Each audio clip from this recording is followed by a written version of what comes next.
Hi friends, ನಾನು ನಿಮ್ಮ ಮನೋಜ್. ಎಲ್ರಿಗೂ ಫಿಲ್ಮಿ ಬಿಟ್ಸ್ ಇನ್ ಕನ್ನಡ ಚಾನಲ್ಗೆ ಸ್ವಾಗತ. ಈ ವಿಡಿಯೋನ ಮಾಡ್ತಾ ಇರೋದಕ್ಕೆ ಕಾರಣ ಏನಪ್ಪ ಅಂತ ನೋಡೋದಾದರೆ, ಟಾಕ್ಸಿಕ್ ಟೀಮ್ ಅವರು ಆಲ್ರೆಡಿ ಡಿಸ್ಟ್ರಿಬ್ಯೂಷನ್ ವರ್ಕ್ನ ಶುರು ಮಾಡ್ಕೊಂಡಿದ್ದು, ಹಿಂದಿನ ವಿಡಿಯೋದಲ್ಲಿ ಹೇಳಿದಾಗೆ ಡಿಸ್ಟ್ರಿಬ್ಯೂಷನ್ ವರ್ಕ್ನ ಶುರು ಮಾಡ್ಕೊಂಡಿದ್ದಾರೆ ಅಂತ. ಅವರು ಆಂಧ್ರ ಮತ್ತು ತೆಲಂಗಾಣದಲ್ಲಿ ಮಾತ್ರ ಆವಾಗ ಡಿಸ್ಟ್ರಿಬ್ಯೂಷನ್ ವರ್ಕ್ನ ಶುರು ಮಾಡ್ಕೊಂಡಿದ್ದರು. ಈಗ ಅಕ್ರಾಸ್ ಇಂಡಿಯಾ ಅಂದರೆ ಓವರ್ಸೀಸ್ ಡಿಸ್ಟ್ರಿಬ್ಯೂಷನ್ನ ಶುರು ಮಾಡ್ಕೊಂಡಿದ್ದಾರೆ. All Indian languages, I am talking about all Indian languages, English ಅಲ್ಲ, ಬರೀ ಇಂಡಿಯನ್ ಲ್ಯಾಂಗ್ವೇಜಸ್. ಇದನ್ನು ಡಿಸ್ಟ್ರಿಬ್ಯೂಟ್ ಮಾಡ್ತಿರೋದು PHF ಪಾರ್ಸ್ ಫಿಲ್ಮ್ಸ್ ಅವರು. PHF ಅನ್ನೋದು ಒಂದು ಪ್ರೊಡಕ್ಷನ್ ಹೌಸು, ಇದು ಒಂದು ದೊಡ್ಡ ಪ್ರೊಡಕ್ಷನ್ ಹೌಸು. ಇವರು ಓವರ್ಸೀಸ್ ಡಿಸ್ಟ್ರಿಬ್ಯೂಷನ್ನ ಮಾಡ್ತಿದ್ದಾರೆ.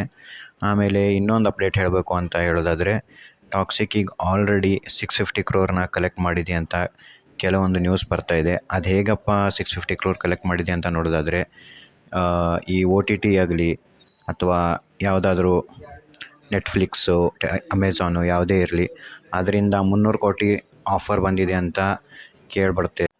ಅದಷ್ಟು ಅಲ್ಲದೆ ಮತ್ತು ಇನ್ನೂ ಹಲವಾರು ಕಡೆಯಿಂದ ಕಲೆಕ್ಷನ್ ಆಗ್ತಾಯಿದೆ ಅಂತ ಟಾಕ್ಸಿಕ್ ಸಿನಿಮಾಗೆ ಕೇಳ್ಪಡ್ತಿದ್ದೀವಿ. ಆದರೆ ಈಗ ಅರ್ಥ ಆಗದಿರೋ ವಿಷಯ ಏನಪ್ಪ ಅಂತ ನೋಡೋದಾದರೆ, ಟಾಕ್ಸಿಕ್ ಟೀಮ್ ಅವರು ಇನ್ನೂ ಯಾವುದೇ ಪ್ರಮೋಷನ್ ಆಗಲಿ ಅಥವಾ ಅಪ್ಡೇಟ್ ಆಗಲಿ ಇನ್ನೂ ಸಹ ಏನು ಮಾಡ್ತಾಯಿಲ್ಲ. ಅಟ್ಲೀಸ್ಟ್ ಟ್ರೇಲರ್, ಫಸ್ಟ್ ಸಾಂಗ್ ಅಥವಾ ಏನಾದರೂ ಇರಲಿ, ಏನಾದರೂ ಒಂದು ಅಪ್ಡೇಟ್ ಆದರೂ ಕೊಡಲಿ ಮೂವಿ ಬಗ್ಗೆ ಅಂತ ಕೇಳ್ಕೊತಾ ಇದ್ದೀವಿ.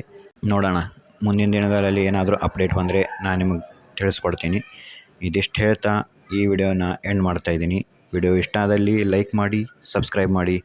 ಸಿಗ್ತೀನಿ ಮುಂದಿನ ವಿಡಿಯೋದಲ್ಲಿ. ಅಲ್ಲಿವರೆಗೂ ಟೇಕ್ ಕೇರ್, ಬಾಯ್.